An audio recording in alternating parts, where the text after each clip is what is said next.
లో ఏమి నేర్చుకోవాలో అవి నేర్చుకుని సామూహికముగా సాంఘికముగా ప్రదర్శన చేశారు.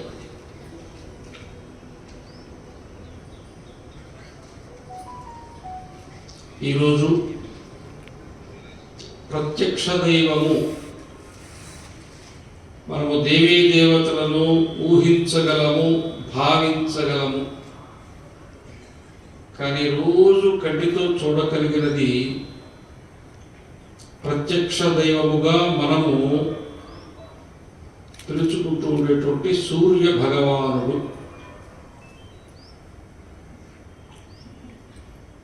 మిగతా దేవీ దేవతల ఉపాసన సాధన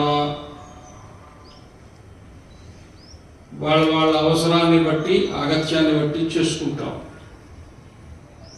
కానీ లక్షలాది 84 లక్షల జీవరాశులు జీవించాలి అంటే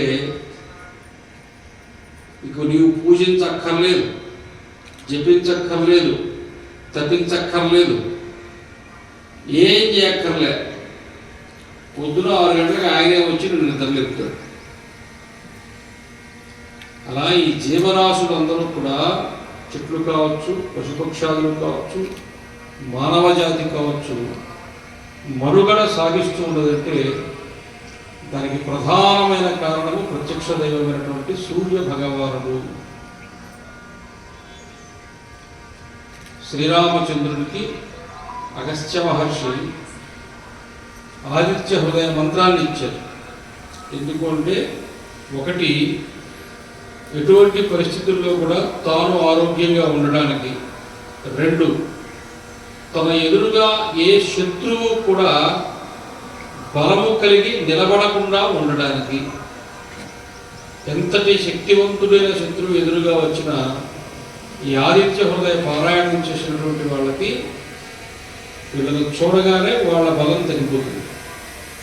అందుకోసం ఆదిత్య హృదయ మంత్రాన్ని అగస్త్య మహర్షి శ్రీరామచంద్రుడికి రావణాసురుడితో యుద్ధము చేయడం కంటే ముందు ఇచ్చారు. ఇప్పుడు మీరు ఇక్కడ చెప్పుకున్నది ఆ ఆదిత్య హృదయమే. ఈ రోజున మనం రథసప్తమి చేసుకుంటూ ఉన్నాం. నిన్న ఉదయం వసంత పంచమి జరిగింది. వసంత పంచమి అంటే మన వైదిక ధర్మములో, హిందూ ధర్మములో దైవాన్ని కూడా, దైవీ శక్తిని కూడా పొరలుగా విడదీశాం. నేరుగా ఒకే పద్ధతిలో కాకుండా దానికి పొరలుగా విడదీసి ఒక్కొక్క భాగానికి, ఒక్కొక్క శక్తికి ఒక్కొక్క బీజాక్షరాన్ని ఇచ్చారు. బలము కావాలంటే ఎవరికి పూజ చేయాలా, బుద్ధి కావాలంటే ఎవరికి పూజ చేయాలా, జ్ఞానము కావాలంటే ఎవరికి పూజ చేయాలా, సమయస్ఫూర్తి కావాలంటే ఎవరికి పూజ చేయాలా, పరాక్రమం కావాలంటే ఎవరికి పూజ చేయాలా, మనిషికి ఏ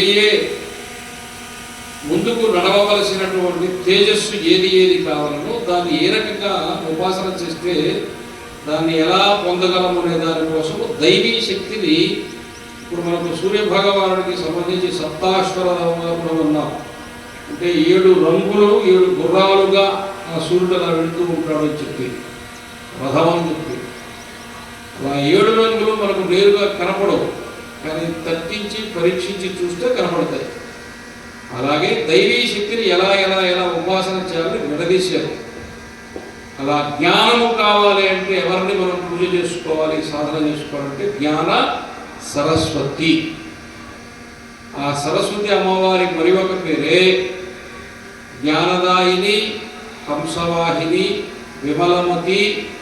ఇంకొక పేరేది తెలుసా? భారతి. మన దేశం పేరే భారతదేశము. భా అంటే ప్రకాశించున్నది, భా అంటే వెలుగు, భా అంటే జ్ఞానము. జ్ఞానమందు రథమై ఉన్నవారు, కలిసి ఉన్నవారు, అంటే జ్ఞానమును కలిగిన వారు అంటే భారతదేశంలో అందరూ 99-100 మార్కులు వచ్చేవాళ్ళే జన్మిస్తారు. అంతకు తక్కువ ఉండేవాళ్ళు జన్మించరు. దాని అర్థం భారతీయులు అంటే జ్ఞానము కలిగిన వాళ్ళు. కంటికి ఏది కనపడ్డా దాంతో ఒక వస్తువు తయారు చేసేవాడు భారతీయుడు ఒక్కడే. ఆకు కనపడితే, పుల్ల కనపడితే, వేరు కనపడితే, గడ్డి కనపడితే, మట్టి కనపడితే, ఇసుక కనపడితే, కంటికి ఏది కనపడితే దాన్ని చేతిలోకి తీసుకుంటే ఒక వస్తువు తయారైపోతుంది. రష్యాలో ఒక్క నాట్యం ఉంటుంది, జర్మనీలో ఒక్క నాట్యం ఉంటుంది, ఇంగ్లాండ్లో ఒక్క నాట్యం ఉంటుంది. ఒక భారతదేశంలోనే 500-600 నాట్యాలు ఉంటాయి. ఒక్కొక్క దేశంలో 1, 2, 3 భాషలు ఉంటాయి. భారతదేశంలో 4-5 వేల భాషలు ఉంటాయి, కనీసం 2000 ఉంటాయి. ఆంగ్ల భాషకి 2, 3 లేదా 5, 6 యాసలు ఉంటాయి. ఒక తెలుగు భాషకే 500 యాసలు ఉంటాయి. కర్నూలు వేరు, చిత్తూరు వేరు, అనంతపురం వేరు.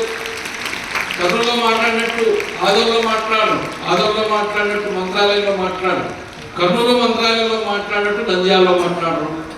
ప్రతి 40 కిలోమీటర్లకి యాస మారిపోతుంది, ప్రతి 1000 కిలోమీటర్లకి భాష మారిపోతుంది. భద్రాచలం అడవులోకి పోతే దాదాపు 15-16 రకాల భాషలు మాట్లాడతారు. ఇన్ని భాషలు ఉండే దేశం భూమి మీద ఇంకొకటి లేదు. ఇన్ని నాట్యాలు ఉండే దేశం భూమి మీద ఇంకొకటి లేదు. బెల్జియం ఒక వస్తువును తయారు చేస్తుంది, ఇంకొక దేశం జర్మనీ ఒక వస్తువును తయారు చేస్తుంది, ఇంగ్లాండ్ ఒక వస్తువును తయారు చేస్తుంది. ఇప్పుడు ఇంకా చిన్న దేశం ఒకటి ఉంది మనకి, ఈ చైనాకు పక్కనే. ఆ దేశం కేవలం చిప్స్ తయారు చేసుకొని బతుకుతుందా. అందులో ఒక్కొక్క దేశము ఒక వస్తువులో వాళ్ళు ప్రత్యేకత కలిగి ఉంటారు, మిగతావి చెయ్యని కాదు. ఒక వస్తువుకు ప్రత్యేకత కలిగి ఉండి అది తయారు చేస్తారు. ఒక భారతదేశంలోనే లక్షలాది వస్తువులు తయారు చేస్తారు. ఈ దేశంలో ఉన్నన్ని వృత్తులు, ఈ దేశంలో ఉన్నన్ని కళలు, ఈ దేశంలో ఉన్నన్ని శాస్త్రాలు, ఈ దేశంలో ఉన్నన్ని భాషలు, ఈ దేశంలో ఉన్నటువంటి వైవిధ్యమైన జీవన విధానం ప్రపంచంలో ఏ ఒక్క దేశంలో లేదు. ఎందుకంటే ఇది భారతదేశము కాబట్టి, మనము భారతీయులము కాబట్టి, మనము జ్ఞానము కలిగిన వాళ్ళము కాబట్టి. అందుకని నిన్న ఉదయం వసంత పంచమి జరిగింది. మనకి ఆంధ్రప్రదేశ్లో లేదా ఇటు పక్కన మనకు వసంత పంచమి అంటే ఇప్పుడు కొద్దిగా ఇది చూసుకుంటున్నాం. కానీ ఒరిస్సా, బెంగాల్, బీహార్, అస్సాం అక్కడికి వెళ్ళినట్టయితే ప్రాథమిక పాఠశాల, ఉన్నత పాఠశాల, కళాశాల, విశ్వవిద్యాలయం అన్ని స్థాయిలలో నిన్నటి రోజున మొత్తం సమాజము కులమతాలకు అతీతంగా ఉపవాసం ఉంటారు.